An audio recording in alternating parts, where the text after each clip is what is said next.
A very good evening to you. Welcome to the press conference on Silverbirds Rhythm 93.7 Jones.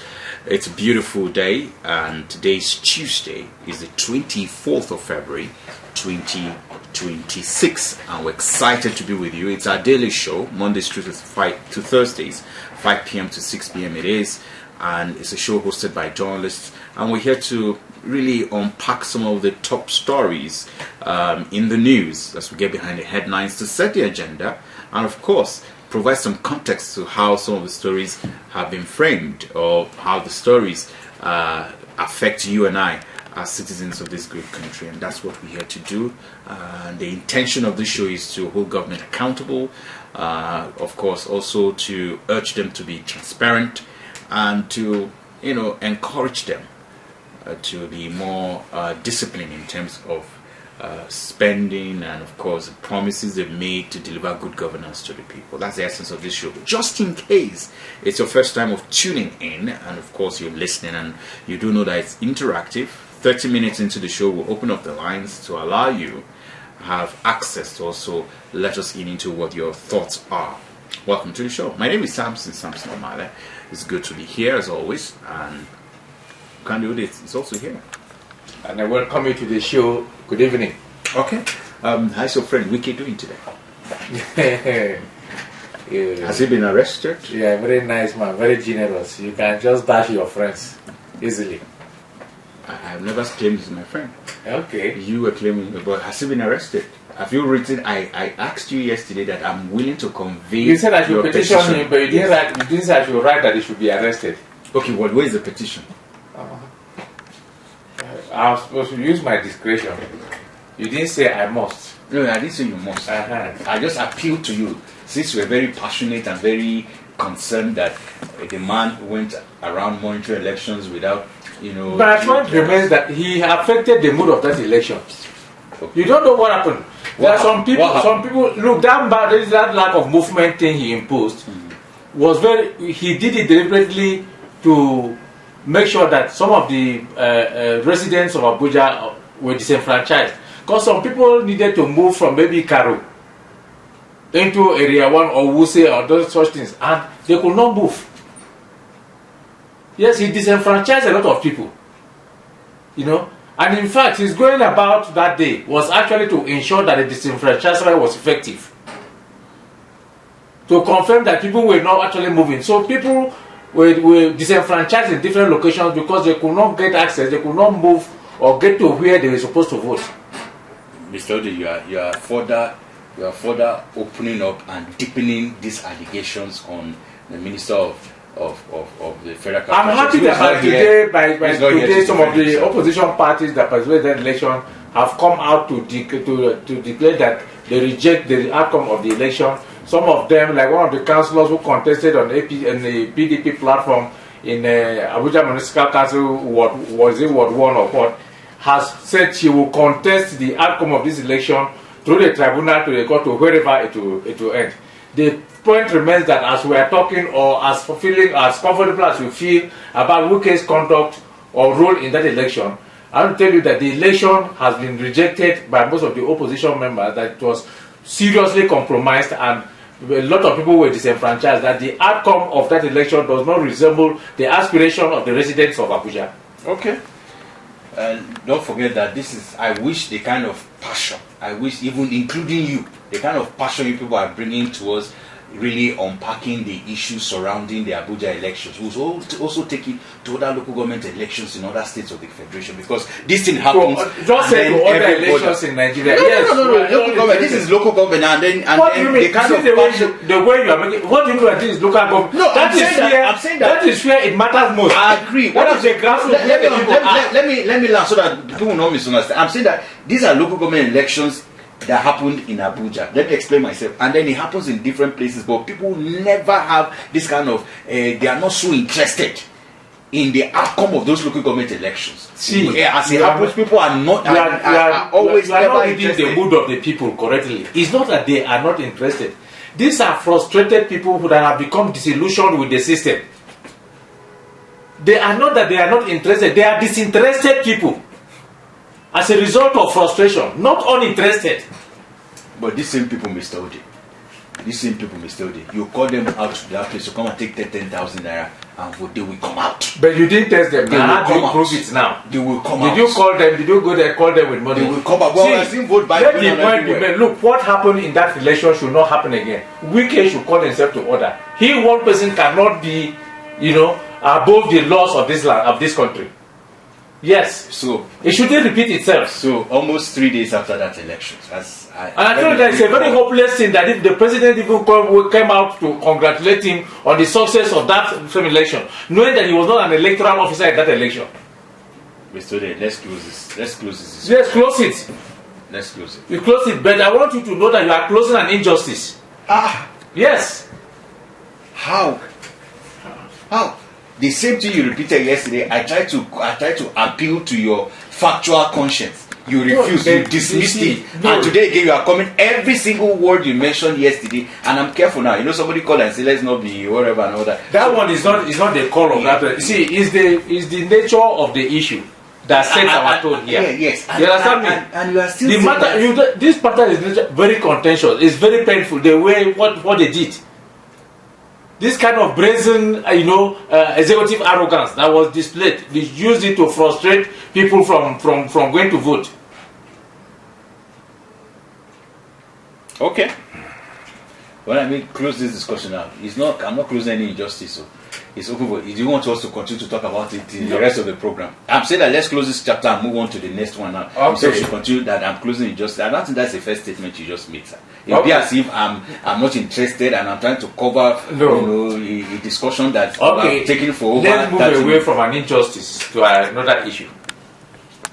Okay, since you are the one now saying that we should move away, let's move away. Let's go to the Inspector General of Police. He has resigned. That's what the presidency said. The Inspector General of Police, Kayode Ibetokun, has resigned, and the presidency has confirmed that. It said the former police boy resigned from office, citing family issues that require his undivided attention.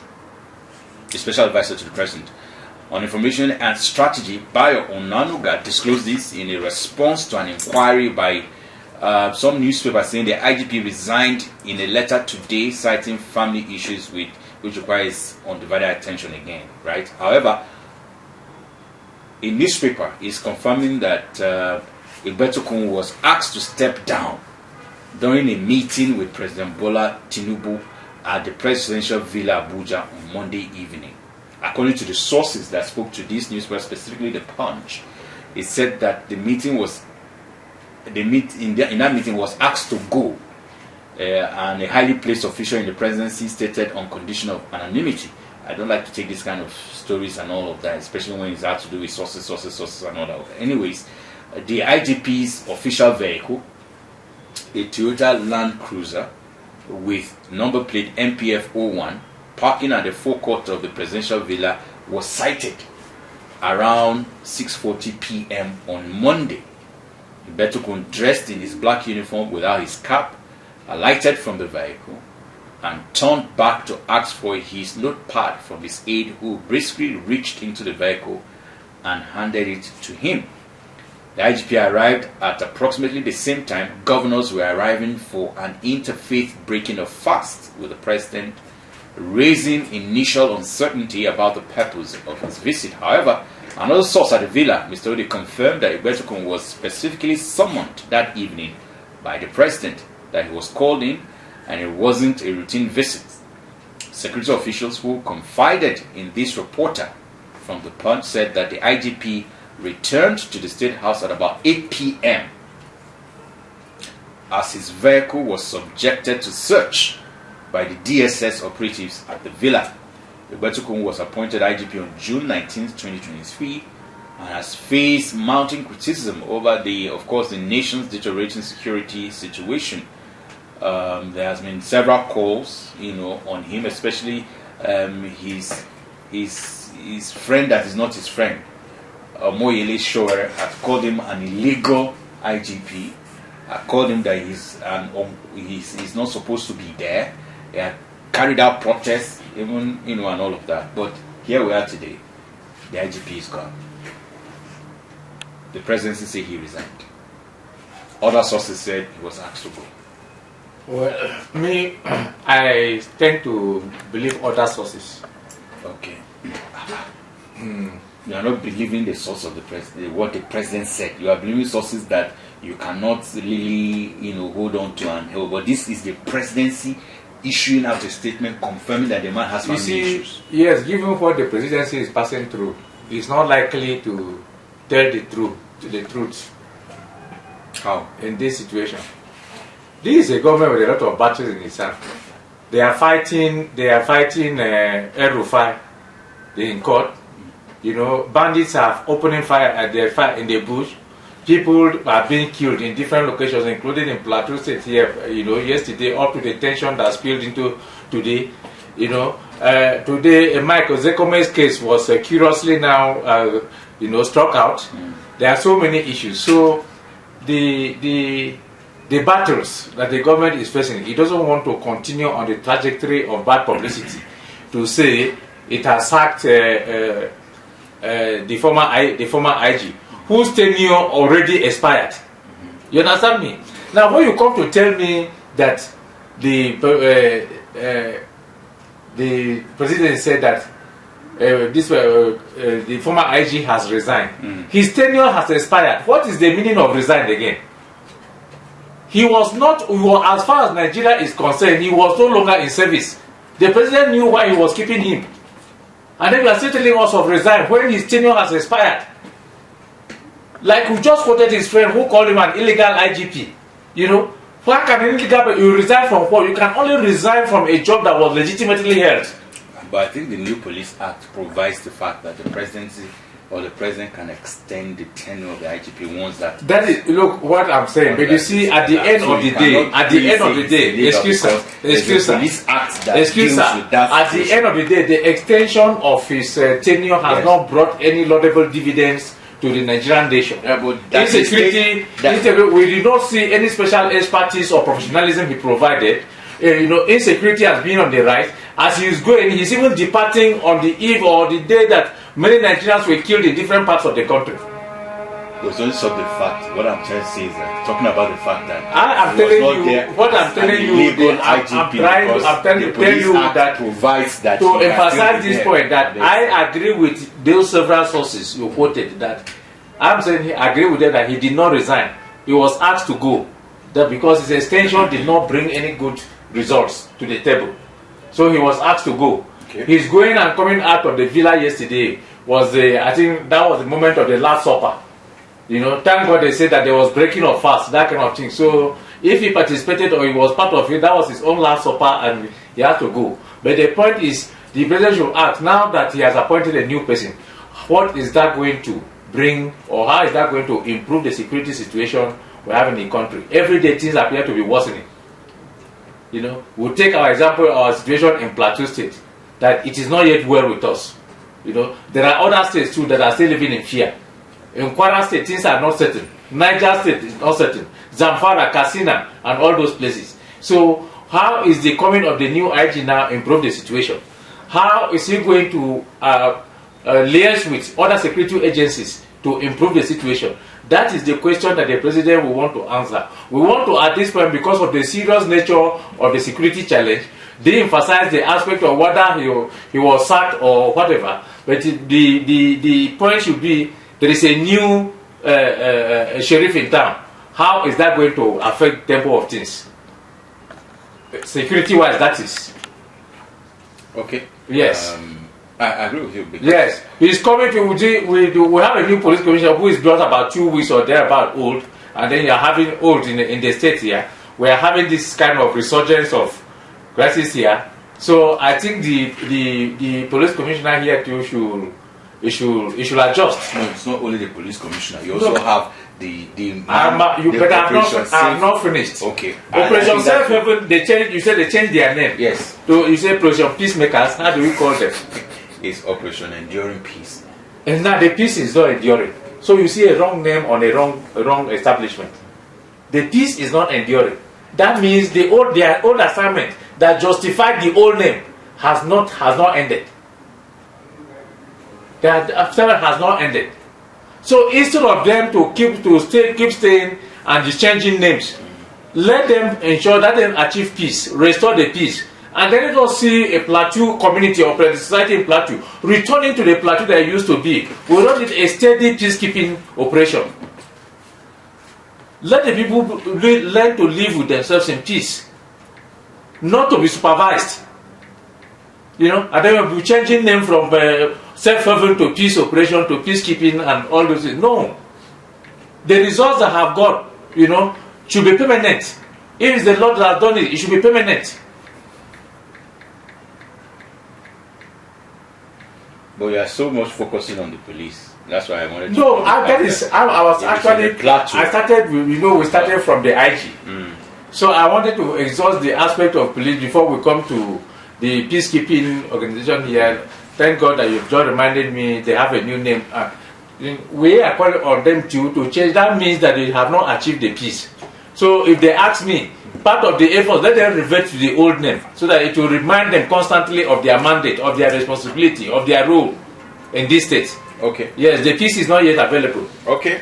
You just mentioned, just before we get on that break, that the new appointed Inspector General of Police, his name is Mr. Disu, and Tunji Disu.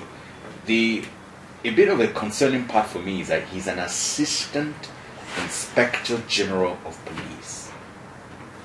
I don't know, for whatever reason, you have 6 Deputy Inspector General of Police before you have several Assistant Inspector General of Police. It does happen. That means the outgoing IGP is not going alone. It's going with the DIGs. Yeah, okay, so we'll take a break and we'll come back. We'll talk some more about that. Okay, you're welcome back. This is still the press conference on Silverbird's Rhythm, 93.7 Jos. Basically, we're talking about the fact that the new IGP,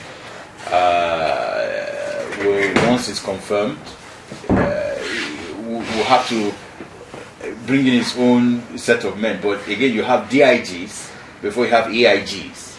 No, I think it's not an uncommon practice. It does happen from time to time. If the president decides to have, that is, even in the appointment of the new chief of armies, new chief of defense staff, some other generals who were senior to him were affected. They had to go because you can't salute your junior. So in this case, the DIGs who serve with it was a teamwork. So they have to go together with the sacked IGP. Yes, they have to go together. So the new one, the person who has been appointed, has to take responsibilities, and of course, some people will be promoted as it is, but that it should not only be promotion. People should come in with workable, fresh ideas about how to reverse this ugly security situation. So it's not about seniority anymore. No.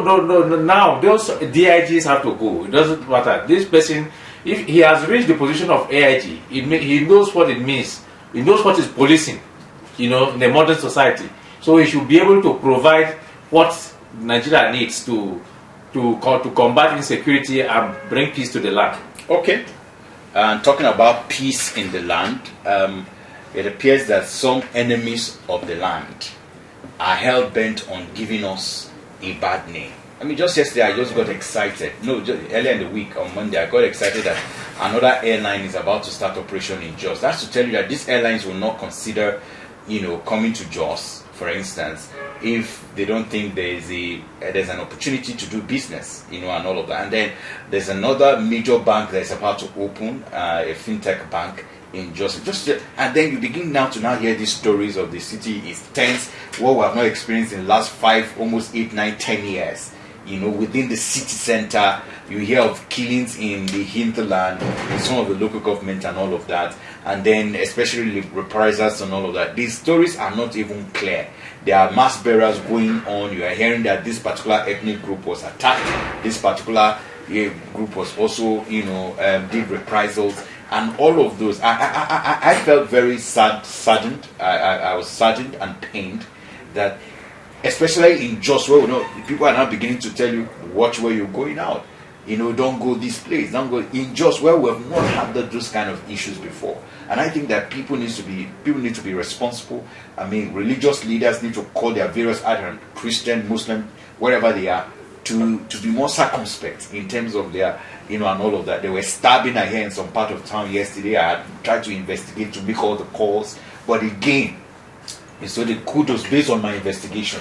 I understand that the police division in Katako did a yeoman's job yesterday, and when they do a good job, you give them their flowers. That following the very swift response of the police division in Katako, right, and of course backed by also quick intervention by the Operation Enduring Peace. Those are part of my very immediate report I got. They were able to quell something that would have become a different story today. But again, we shouldn't even get to that point of trying to stop a skirmish or something that will upset the peace and the possibility of the progress we are trying to experience in this time in terms of business, in terms of mutual coexistence and all of those. Well, it's actually not a good development. We thought we're making progress. That's right. You discover that, like in the university today, a lot of lectures were put off, and perhaps even those of tomorrow and maybe the days ahead, because there were reports of tension everywhere, and this when I say tension, you don't know which side. So everybody became careful. You saw the social tempo of the Jos Terminus area today. The traffic was sparse. You around our area there, that is in 5 minutes a vehicle will be two vehicles will pass in 5 minutes. Wow. Ahmadu Bello Way was not the way it used to be. Murtala Mohammed was just children could play ball on the highway there. But some of the shops were not open and all such things. We didn't hope to get back to this kind of stage. And as I said yesterday, you see, the authorities have to be decisive about dealing with the insecurity situation in Plateau State. Very well. Now, if you see from the nature of my observation is that, you see, when we complain of some of these hideouts in the villages there, I've been talking of Gashik, that Mahanga that they call Palestine, and other places around Bokos, Birium, and some of these troublesome elements lurking around there have connections or links with the town. And with the power of the GSM now, a lot of things, people share a lot of information, a lot of things. So we should use Area Force, Air Force, and deal with the situation there. If we do not dislodge these people hiding within the borders of the state, these things will not end. Take that girl they say in the road or wherever they came on bikes and opened fire on people who sat, for leisure and that kind of thing. Where did they come from? They couldn't have come from outside the state at that hour. They must, and for them, with the way they carried out the operation, you know that they know the system, they know the place. So, actually, we are tired of this bad publicity. But let the authorities do the right thing. If we are to end these things, let the authorities do the right thing. I agree. Yes, let these hideouts be combed. I agree. Let these criminal elements be dislodged from their hideouts. And let the law take hold. If not, we'll be this kind of we'll take 1 step forward, then 3 steps backward. We can't continue like this. We can't, sir. We can't.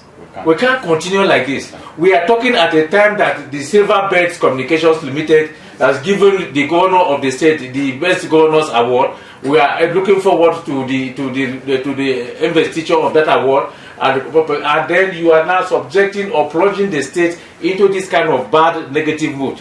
It is not proper. This is not the best thing to happen to us here at this point in time. It should not even happen again. Yes, so I think the State Security Council, people should tell themselves the truth. Yes, people should tell themselves the truth. This thing is still continuing because we have not told the truth. And because we have not told ourselves the truth, nobody has been able to do what is truth. I agree. And you and I have covered, the many crises in this city, in this state, way back. Actively started covering this crisis as far back as 2008 here. And I can tell you, and I've been in several peace meetings, And those meetings, just as you said, I think we're always not being honest with ourselves. Because here we are, and I've seen this repeated, that you are here discussing peace meeting, either at the headquarters or wherever and all that, and shortly after, an attack is going to take place again. Yes. From the same community where these people are coming from. So what are we talking about? It appears that it is for the cameras. It also appears that there are conflict merchants who are benefiting from this process stupendously. And I think that if we must become very deliberate in ending this kind of it, we should go after these people, identify them, and of course go after them. Well, while we're talking about all of this, the United States, far away in the United States, the House Committee on Appropriation and Foreign Affairs has formally submitted, Mr. Odi, a report to the White House outlining their findings and recommendations on the alleged persecution of Christians in Nigeria. And that report is not looking good at all. Let me give you a highlight of what it looks like. The submission follows President Donald Trump's decision to redesignate Nigeria as a country of particular concern. And what is, just is really part of this whole thing around the persecution, and all of that. And then with things that happened in the last few days, it doesn't also help the matter. And it's quite unfortunate. Now, the part of what was carried out, according to Riley Moore, someone who's been championing this and chairman of the committee, he led a bipartisan congressional delegation in a fact-finding visit to Nigeria. The delegation visited internally displaced persons camp in Benue.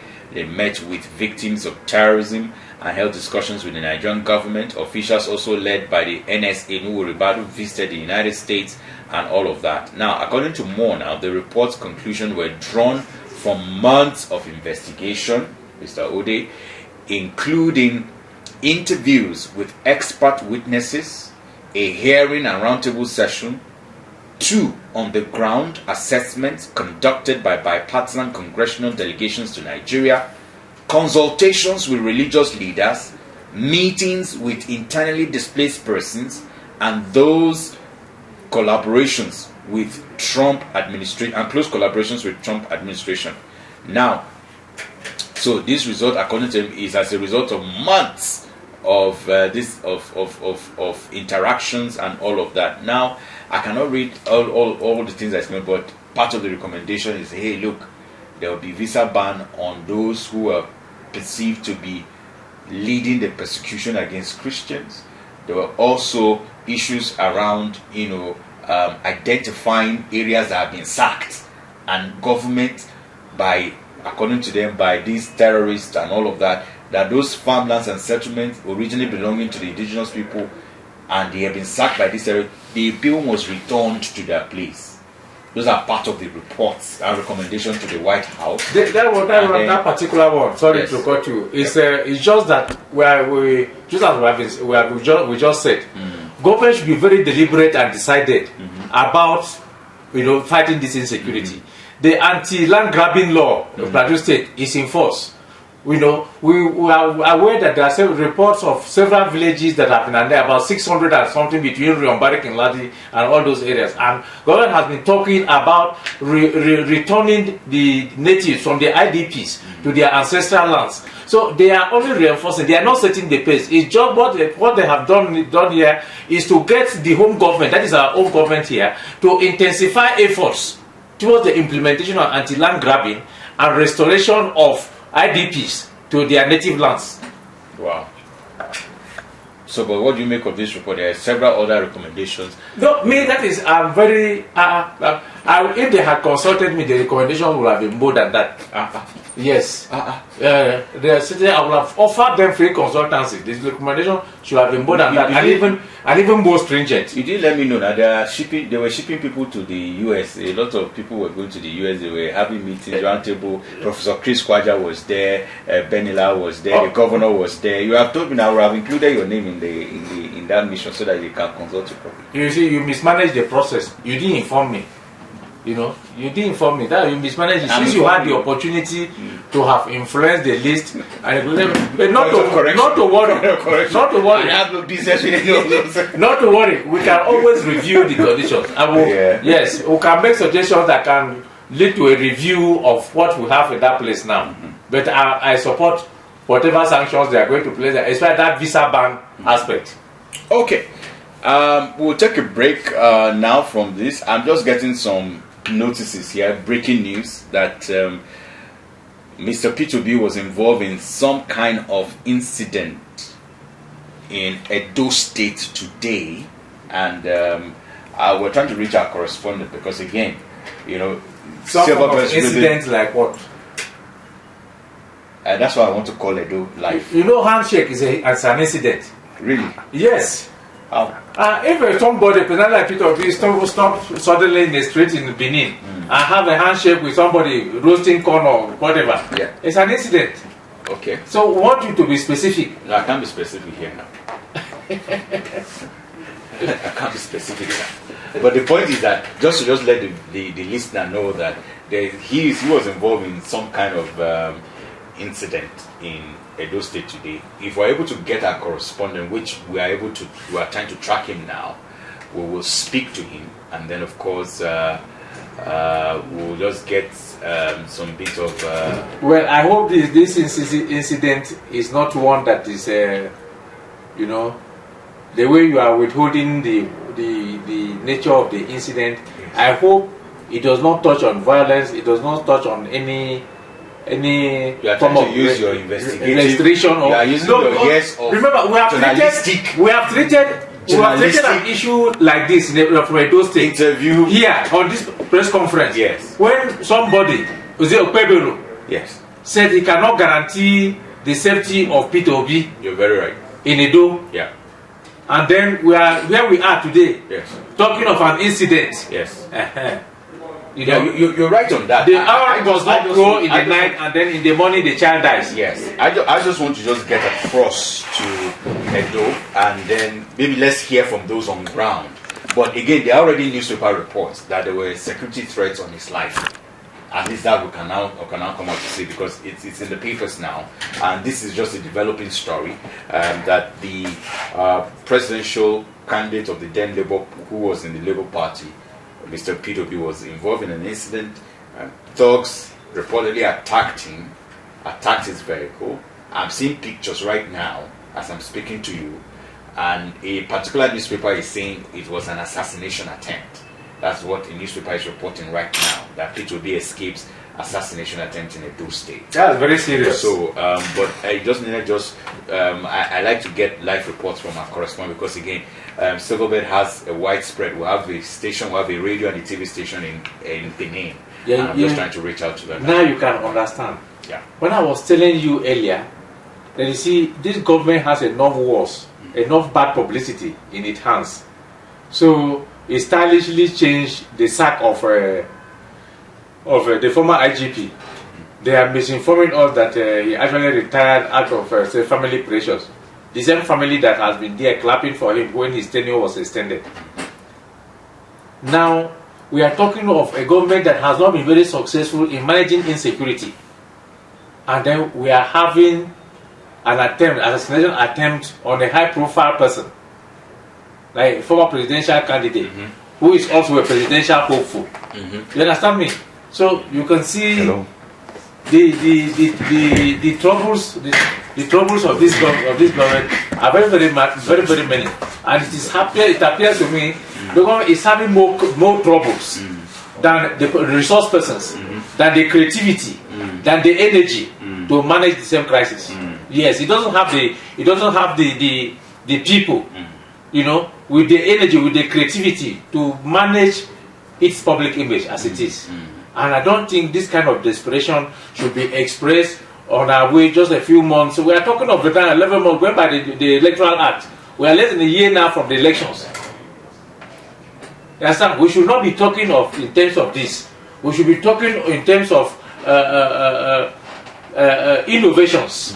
You know, the impact of innovations. How ready the electoral process is. How easy it will be, how Nigerians have adapted to the technologies that will be used to have a free, fair, smooth, credible election. Not to be talking of throwing grenades and bombs at ourselves in the name of assassination. Okay, thank you very much, Mr. Odi.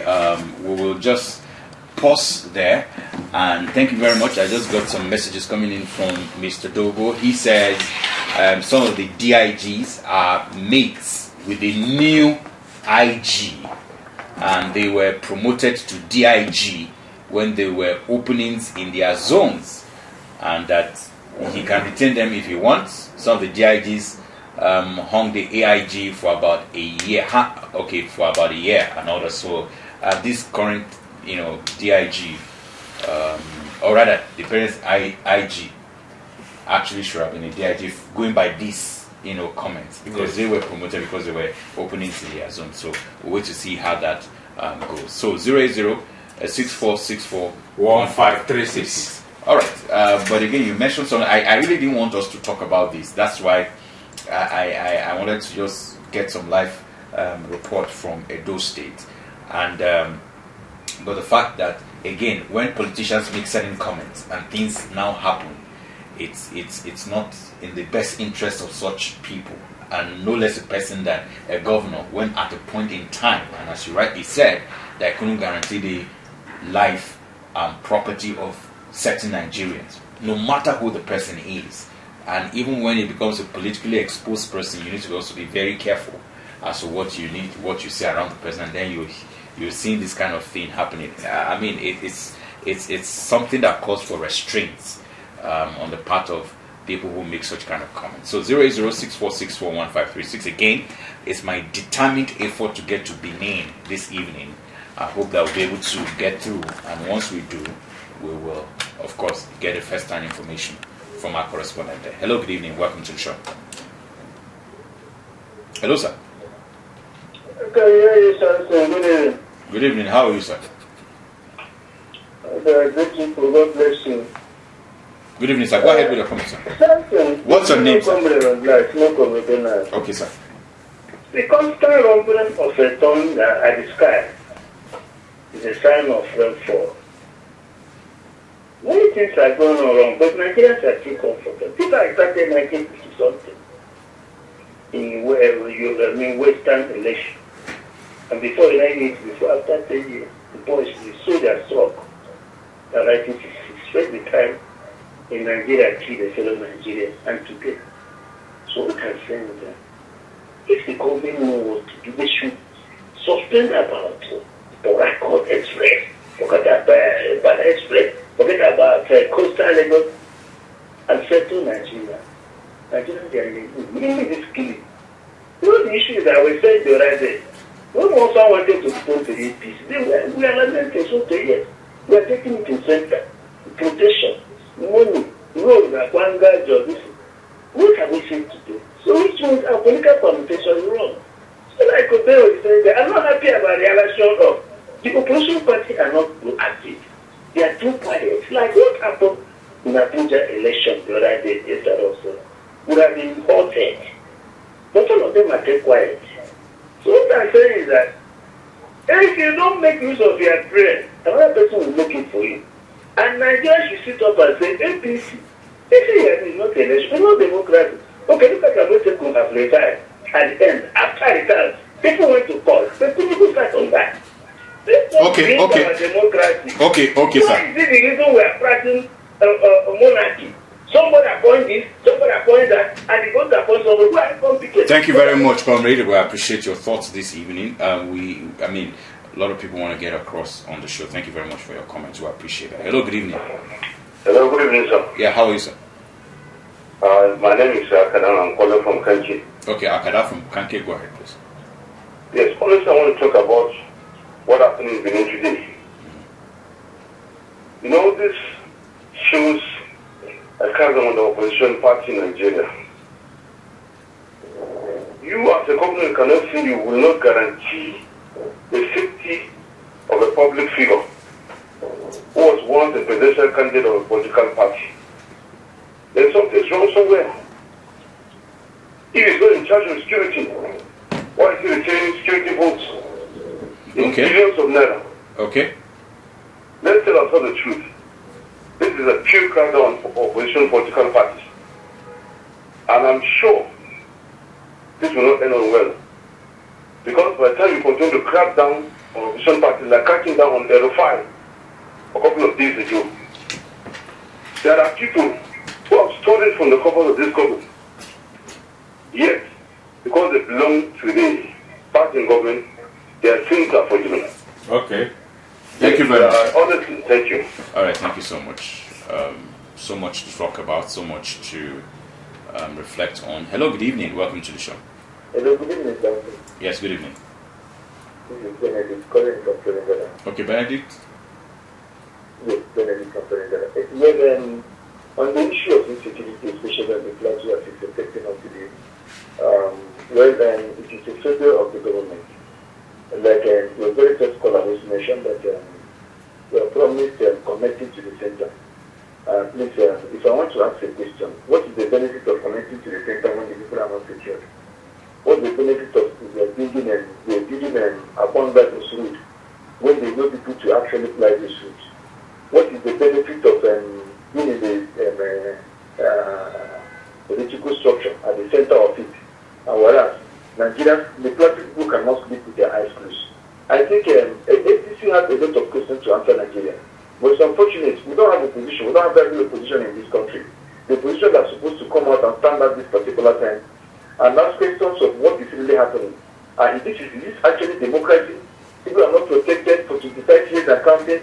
We are still counting corpses in Plateau State. And the only thing we can have is just how to win election, how to prepare to another political party, and how to make a Congo work.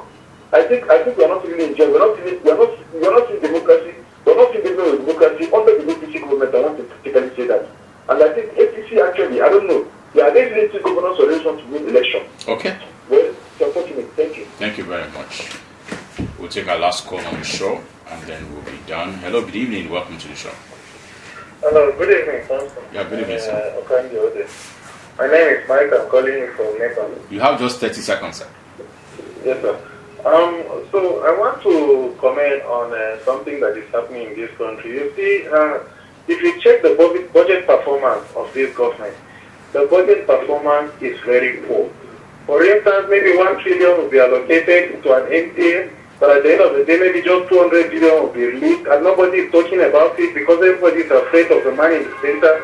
I don't know what's happening. As for the IGP, all the seniors will go, whether they were made or not. The fact that they found a senior rank before him, he saluted them before. Today they cannot salute him. They have to go. So I needed to make that clarification.